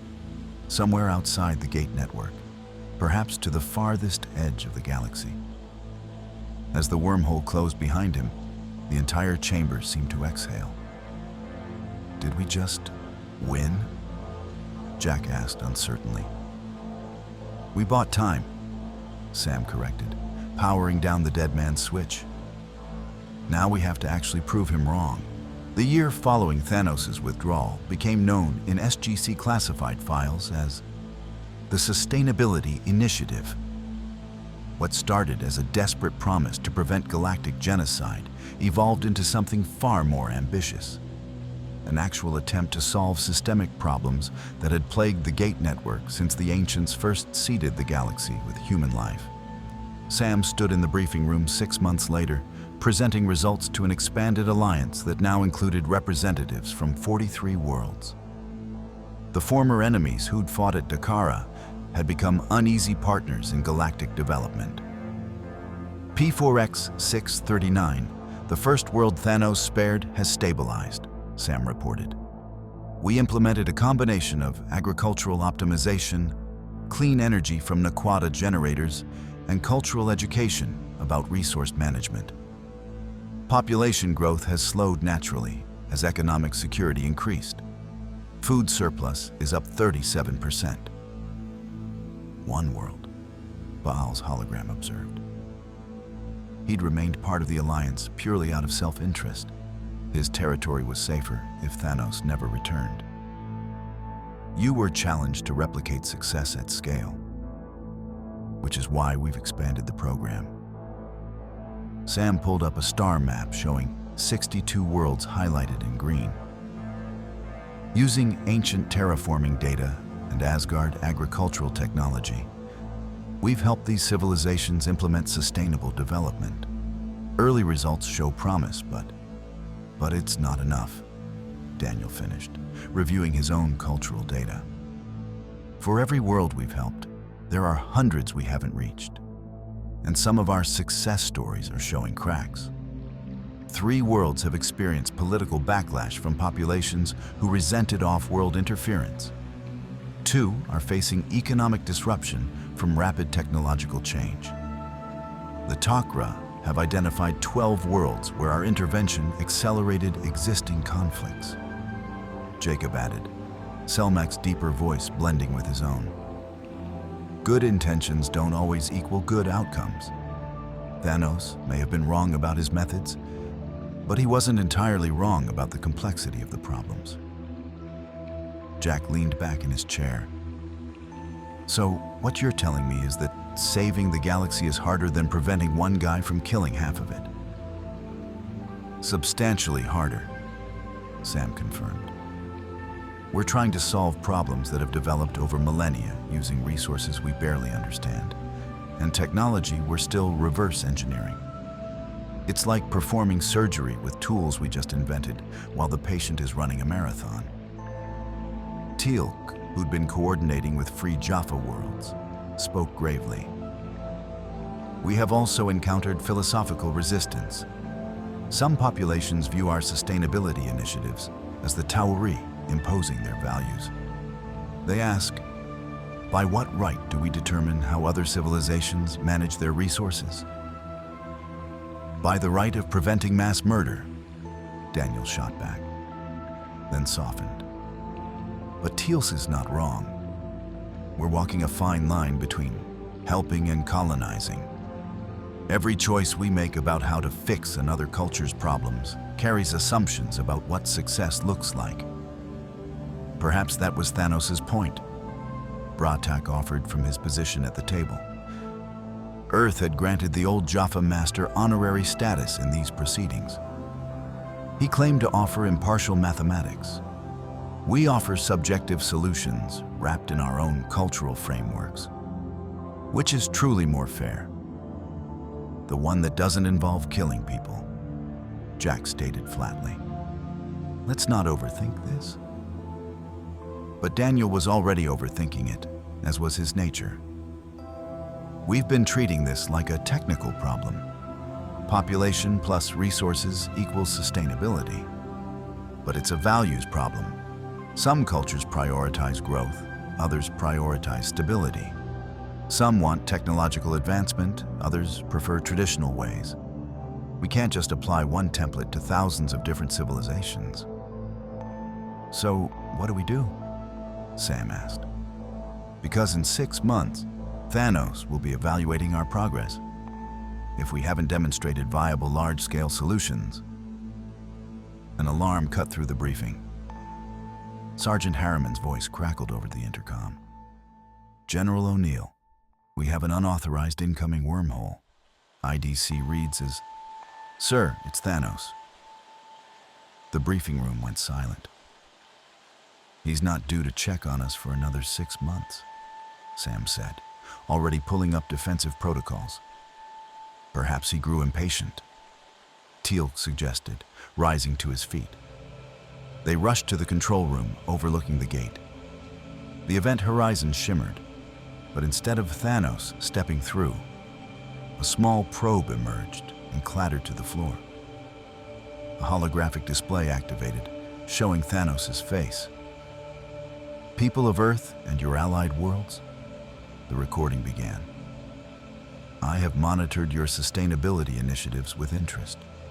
Your efforts are more comprehensive than I anticipated, though still insufficient at scale. However, that is not why I contact you now.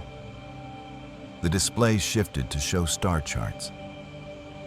I have spent the past months exploring the edges of your reality, seeking a method to return to my own dimension. In this search, I discovered something that concerns both of us. There is an anomaly at the edge of your galactic cluster, a dimensional rift similar to the one that brought me here. But this rift is growing, and it is not empty. New images appeared, energy signatures that made Sam go pale. Something is coming through from another reality. Multiple entities, each with power signatures that exceed my own. They do not share my restraint or philosophy. They are conquerors, not saviors. Thanos' expression was grave. You have approximately 8 months before they arrive in force. Your squabbles over sustainability initiatives will be irrelevant if you cannot defend against this invasion. The hologram flickered. I am transmitting coordinates and technical data on the rift. My modifications to ancient technology may prove useful in sealing it, or at least in mounting a defense. This is not altruism. If your galaxy falls, I lose my opportunity to study whether your methods prove superior to mine. Consider this pragmatic cooperation. The image showed Thanos one final time. You asked me to give you time to prove your philosophy.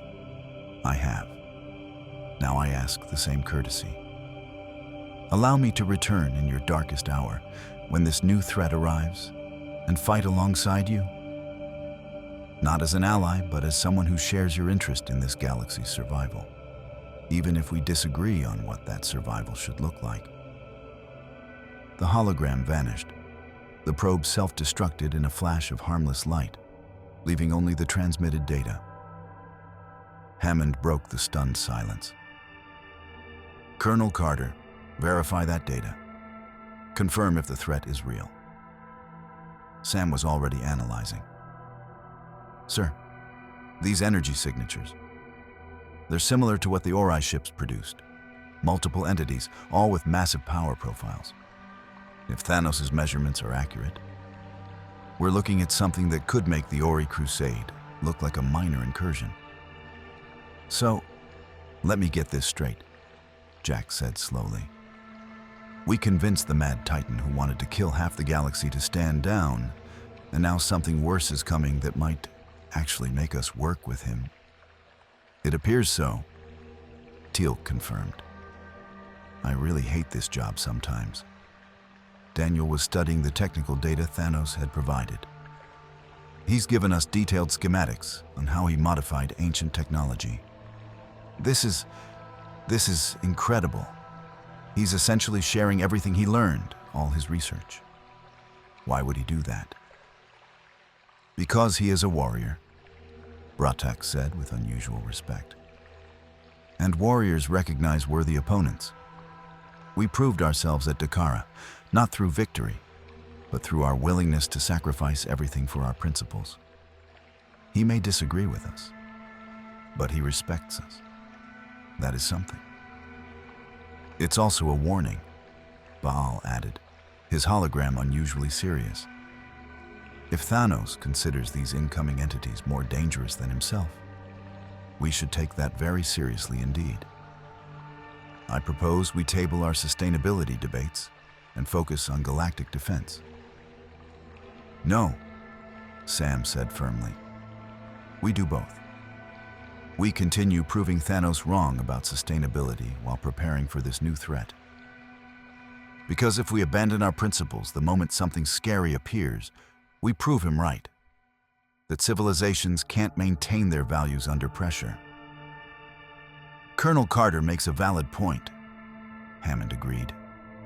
We've spent 50 years defending Earth and our allies against impossible odds. This is just another impossibility. He looked around the room at the assembled representatives of former enemies now working together.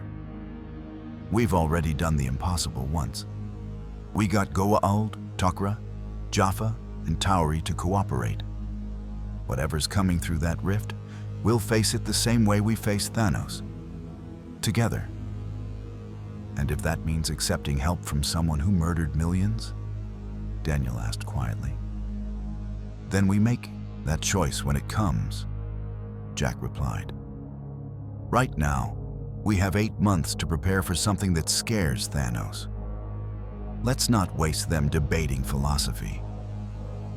But as the meeting dispersed and teams began analyzing the threat data, everyone carried the same uncomfortable truth.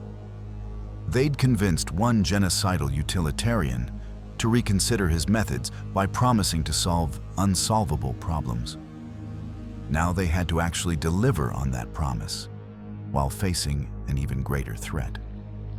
And somewhere at the edge of the galaxy, Thanos watched and waited, curious to see if this galaxy's inhabitants would prove him wrong or vindicate everything he'd ever believed about the necessity of difficult choices. The Sustainability Initiative continued. Defensive preparations began. And the Stargate network, which had once connected worlds in exploration and trade, became humanity's best hope for organizing a united front against whatever horrors another reality was about to unleash. The data files on Thanos remained open in Stargate Command's classified archives, not closed as a resolved threat, but maintained as an ongoing concern. A being of immense power who'd suspended his crusade to see if this galaxy could prove him wrong. The Sustainability Initiative became permanent, expanding beyond emergency response to systematic galactic development. It wasn't perfect. Some worlds thrived, others struggled. A few failed despite every intervention. But even the failures provided data, lessons learned, proof that trying was better than accepting inevitability. Baal's alliance of convenience became a formal treaty, much to everyone's discomfort. The Goa'uld System Lord maintained his territories, but ceased expansion, finding more value in cooperation than conquest. Bratak joked that perhaps Thanos had accomplished what no war could, making Baal almost reasonable. The dimensional rift remained sealed, but Earth scientists continued studying the technology Thanos had shared. His modifications to ancient devices opened new frontiers in physics, power generation, and defensive capabilities. It was unsettling, building their future on knowledge from someone who'd threatened to destroy half of it. But pragmatism won over principle, as it often did when survival was at stake. P4X 639, the first world Thanos spared, became a model for sustainable development. Their success wasn't perfect or permanent, but it was real. Children grew up with enough food. Resources were managed cooperatively. The population stabilized naturally as prosperity increased. It was proof of concept, messy, imperfect, human proof that alternatives to culling existed. And at the edge of the galaxy, beyond the reach of even the longest-range sensors, Thanos watched. He didn't interfere, didn't guide, simply observed as this improbable alliance of former enemies attempted something he'd believed impossible. Voluntary cooperation at scale. The mathematics remained unchanged. Populations still strained resources, conflicts still emerged, suffering still existed. But the variables had shifted in ways his equations hadn't predicted. Hope, it turned out, was a factor that resisted quantification. When Thanos returned, and everyone knew he would eventually return, they would have their answer ready. Not a perfect solution, because perfection was a fantasy. But a working solution, cobbled together through cooperation, innovation, and the stubborn refusal to accept that murder was the only answer to complex problems. The Mad Titan had given them time. They'd used it to prove that mercy could coexist with mathematics, that efficiency wasn't the only measure of success, and that sometimes the most improbable solutions were the ones worth fighting for. The Stargate continued its rotation, connecting worlds, building bridges, proving every day that the galaxy's inhabitants were worth saving, not through culling, but through the harder work of helping them save themselves. And in the stars, between realities, Thanos calculated probabilities and wondered if perhaps, for the first time in his long existence, he might actually be proven wrong. It would be a strange victory, he reflected, but not an unwelcome one. After all, even Mad Titans could learn. 8 months passed in a blur of preparation and proof. The Sustainability Initiative expanded to 127 worlds with varying degrees of success. Some populations thrived with Earth's help. Others struggled, their problems too deeply rooted for quick technological fixes. A few rejected the assistance entirely, preferring to face their challenges alone rather than accept off-world interference. It wasn't the overwhelming success they'd hoped for, but it wasn't the catastrophic failure Thanos had predicted either.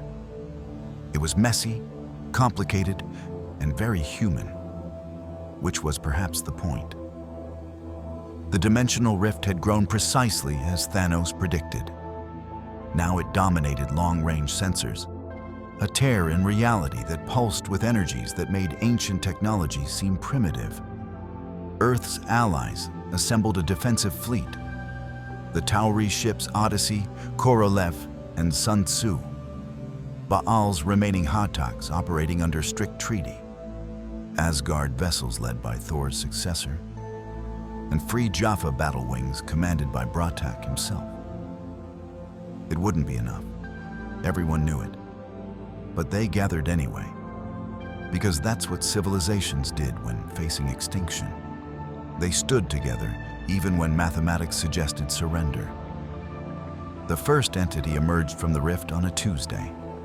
It was a being of pure energy, roughly humanoid, radiating power that made Thanos look restrained by comparison.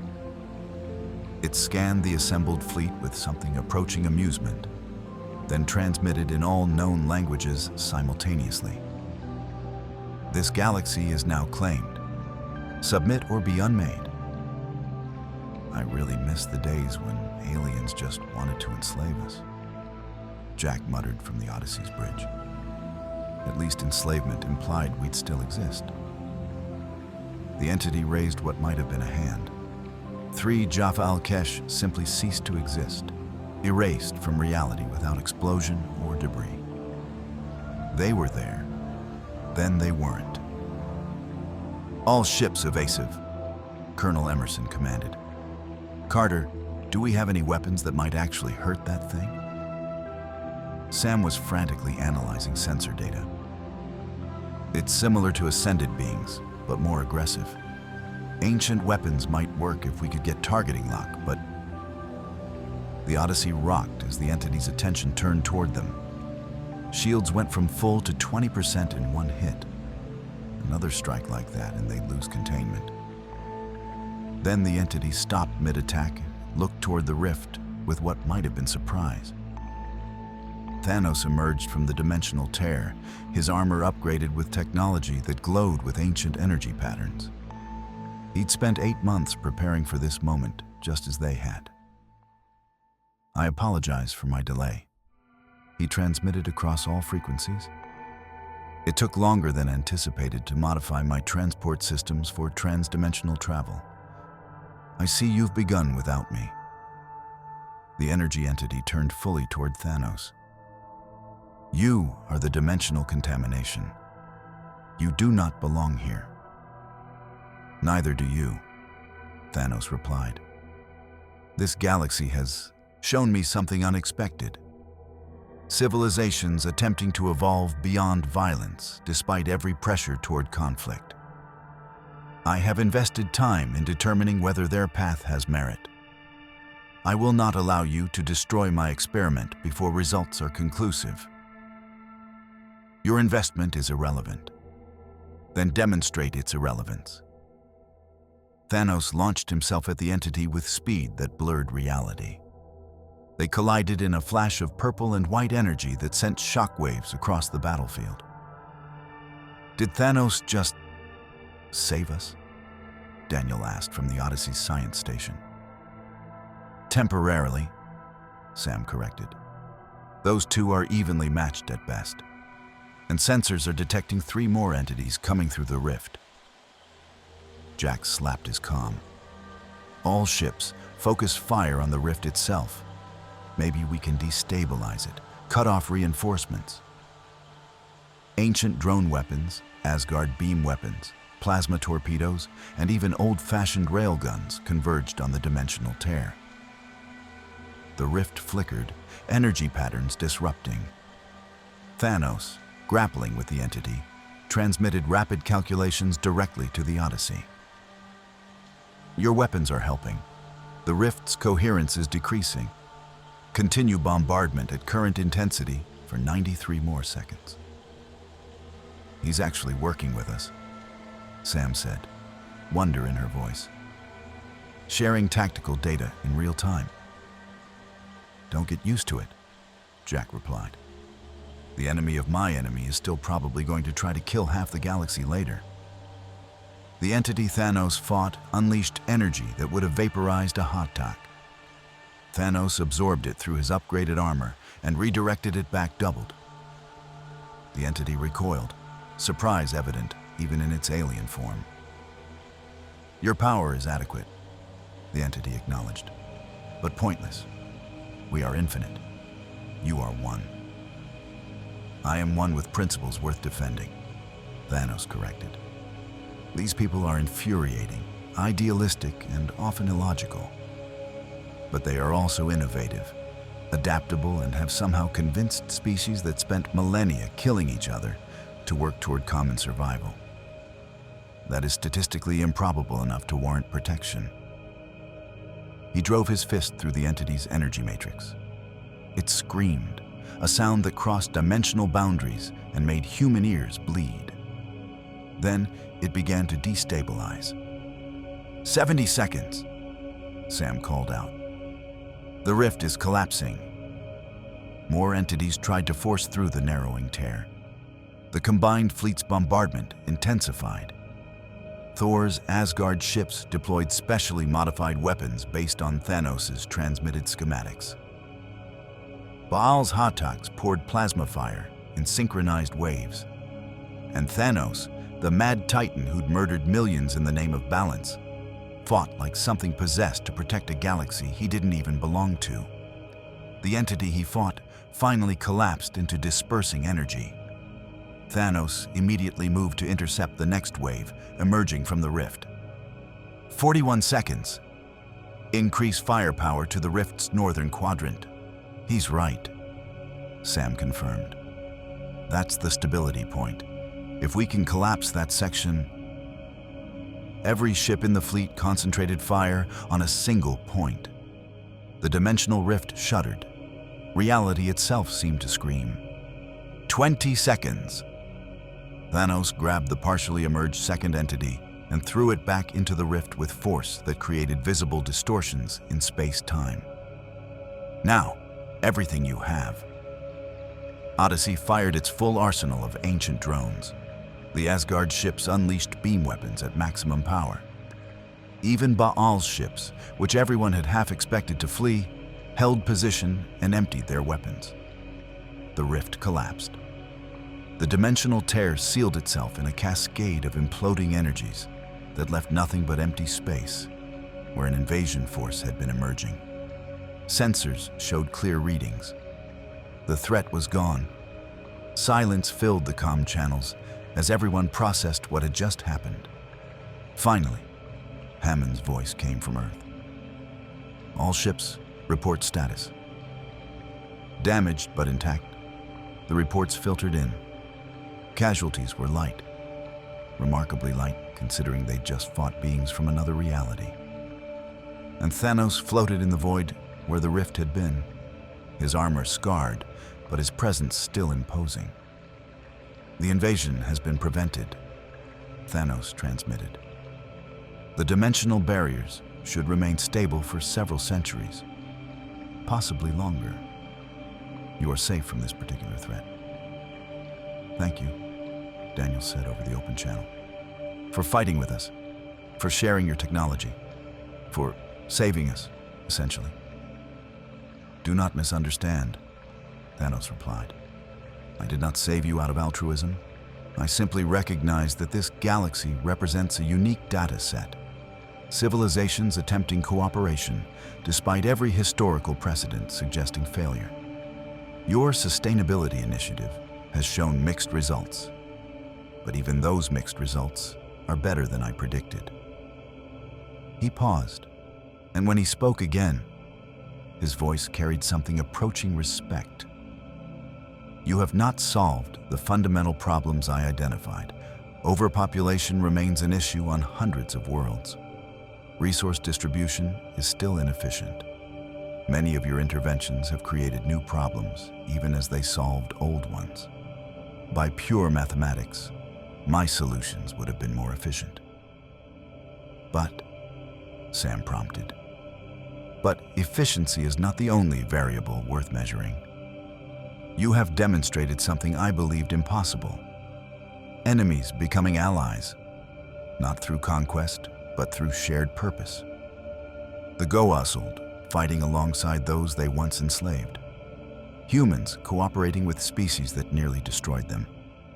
It is improbable, statistically anomalous, and perhaps worth preserving despite its inefficiency. Thanos began moving away from the fleet, heading toward the outer reaches of the galaxy. I will continue monitoring your progress. If your cooperation proves sustainable, if your solutions actually work long-term, that would represent significant data that might challenge my core assumptions. If you fail and collapse into the chaos I predict, then my methodologies will be vindicated. And if we ask you not to come back, Jack asked, you may ask, but I will return regardless, in time. This galaxy has become interesting to me. Not for conquest, not for balance through force, but as proof that perhaps there are alternatives to my solutions. That is a possibility I must explore fully. He paused at the edge of sensor range. General O'Neill, Colonel Carter, Dr. Jackson, Teals, you are worthy opponents. Our next meeting will be less adversarial, I suspect. Though I make no promises about my ultimate conclusions regarding the necessity of population controls. Looking forward to it, Jack replied dryly. And by looking forward to it, I mean dreading it. Indeed, Thanos said, and something in his tone suggested he appreciated the irony of using Teal's signature word. Indeed. Then he vanished into the void between stars, leaving behind an alliance that had formed to stop him and ended up fighting beside him. As the fleet began returning to their respective homes, Hammond's voice came over the command channel one more time. People, what we accomplished today will be classified at the highest levels. An alliance between Goa'uld, Tok'ra, Jaffa, and Tauri. A mad titan from another reality who helped save our galaxy. This is the kind of thing that would make my predecessor Jack O'Neill say something inappropriate. I'm your predecessor, and I am Jack O'Neill, Jack pointed out. Exactly my point. Get your ships home, everyone. We've got a galaxy to continue fixing before Thanos decides to check our homework again. Later, in the Odyssey's observation deck, SG-1 gathered to watch the stars. Daniel spoke first. We didn't stop him, not really. We just postponed him, changed his mind temporarily. Maybe that's all we could do, Sam replied. He's not a villain in his own mind. He's a utilitarian who genuinely believes he's reducing suffering. You can't kill an ideology with guns. But you can challenge it with better options, Daniel said.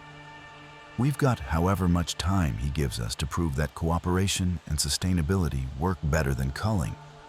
That's something. It's more than something, Jack said. A year ago, Baal would have shot me on sight. Now he's taking orders from Earth to defend the galaxy. If we can make that happen, maybe we really can solve the problems Thanos keeps pointing at. Indeed, Teal'c said with his characteristic gravitas.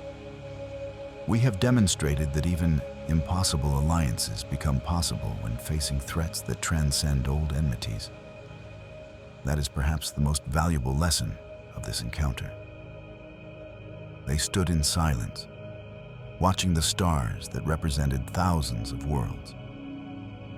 Some thriving, some struggling, all connected through the Stargate network that had once been a tool of the ancients and was now a symbol of potential unity. Somewhere, out there, Thanos was watching those same stars, calculating probabilities, measuring outcomes, and perhaps, just perhaps, reconsidering assumptions he'd held for centuries. The galaxy wasn't saved. It was just given another chance to save itself. And this time, they had the uncomfortable knowledge that someone was keeping score, waiting to see if mercy and cooperation could actually triumph over mathematical inevitability. It wasn't a perfect victory, but in a galaxy that had spent millennia torn by conflict, an imperfect victory achieved through unprecedented cooperation was more valuable than any perfect solution imposed by force. The Stargate continued connecting worlds. The Sustainability Initiative continued its messy, complicated work. And SG-1 continued doing what they did best, facing impossible situations with hope, humor, and the stubborn belief that there had to be a better way. Even if that better way involved getting philosophical life lessons from a purple titan who'd murdered millions before deciding that maybe, just maybe, these particular humans had a point.